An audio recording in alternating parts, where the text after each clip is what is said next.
láti wo. Ó ti ṣẹ̀mí ó sì ti di dandan kó o jìyà ẹ̀ṣẹ̀ rẹ̀.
Ẹ̀yin olólùfẹ́ sinimá àgbéléwò ilẹ̀ Yorùbá nílé lóko jákèjádò, sinimá tí mo mú wá fún yín lénìí òun ni à ń pè ní Kúfọ̀nà. Sinimá yìí sinimá ńlá ni, sinimá tó gbẹnu tán, sinimá tó kọjá àfẹnuròyìn. Sinimá yìí jẹ́ sinimá tó jẹ́ ojúlówó. Màá ṣàlàyé fún yín bẹ́ẹ̀ ṣe lè wo sinimá yìí láti ìbẹ̀rẹ̀. Ìyẹn sinimá Kúfọ̀nà yìí bóyá ẹ fẹ́ wo apá kìíní àbí ẹ fẹ́ wo apá kejì. Mo máa ṣàlàyé fún yín bẹ́ẹ̀ ṣe lè rí wo, ẹ má bá mi ká lọ nínú fídíò yìí. Kúfọ̀nà jẹ́ sinimá àgbéléwò ilẹ̀ Yorùbá tó jẹ́ pé sinimá ńlá ni, sinimá tó jẹ́ pé ó gbẹnu tán, sinimá tó jẹ́ pé ẹ lè wò kẹ́ ẹ wá pòṣe pé àkílódé tẹ́ fi orú sinimá báyìí.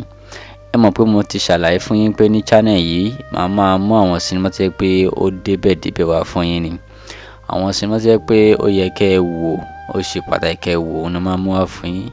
Eléyìí tí mo tó wá mú wá fún yín yìí náà, Kúfọ̀nà, sinimá tó yẹ pé ó débẹ̀ ni o, sinimá tó yẹ pé ó yẹ kẹ́ ẹ wò ni.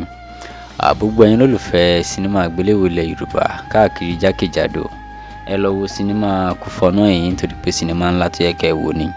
Sinimá tó yẹ pé inú yín máa dùn tẹ́ bá wò ni pé mo já yín sí eléyìí àrà ọ̀tọ̀ tún ni.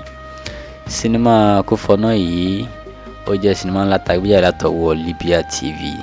Ẹ dẹ̀ mọ̀ pé Libya TV àwọn sinimá ńlá ló máa ń gbé jáde tó yẹ pé sinimá tó máa ń débẹ̀ ni. Eléyìí tó wá kọjá bẹ́ẹ̀ àrà ọ̀tọ̀ ni o. Sinimá tó yẹ kẹ́ ẹ wò òun ni sinimá Kúfọ̀nà yìí. Sinimá yìí ó jẹ́ sinimá tó yẹ pé ó débẹ̀. Àwọn òṣèré ńláńlá wọn kópa nínú sinimá Kúfọ̀nà yìí. Àwọn òṣèré ńláńlá tó yẹ pé wọ́n ṣe máa fẹnu kà tán. Wọ́n wà nínú sinimá tó yẹ pé wọ́n ṣiṣẹ́ dáadáa. Tẹ́lẹ̀ jẹ́ pé tẹ́ bá wò gan inú yín máa dùn pé ẹ wo sinimá tó dáa. Tẹ́ bá fẹ́ rí sinimá yìí wò bá lẹ ṣe máa wo sinimá yìí. Ẹ like video tẹ́ ń wò yìí, subscribe channel tẹ́ wá yìí, kẹ́ dẹ̀ notification bell yín. Ẹ wá bọ́ sínú description box fídíò yìí, ẹ máa rí link tí mo ti fi síbẹ̀. Mo fi link yẹn síbẹ̀ fún wa pé kẹ́ ẹ lè tẹ́ bá ti click lé ẹ dẹ̀ máa wo official movie. Ìyẹn Kúfọ̀nà part 1 official movie láti inú Libya TV lẹ́tí máa wò lójú screen yín. Tẹ́ bá ti ń wò lójú screen yín, ẹ̀yin náà ẹ máa gbádùn ẹ̀. Tẹ́ bá ti click ẹ lẹ́sẹ̀kẹsẹ̀ lẹ máa rí wò lójú screen yín. Official movie ni láti inú ṣe channel Libya TV.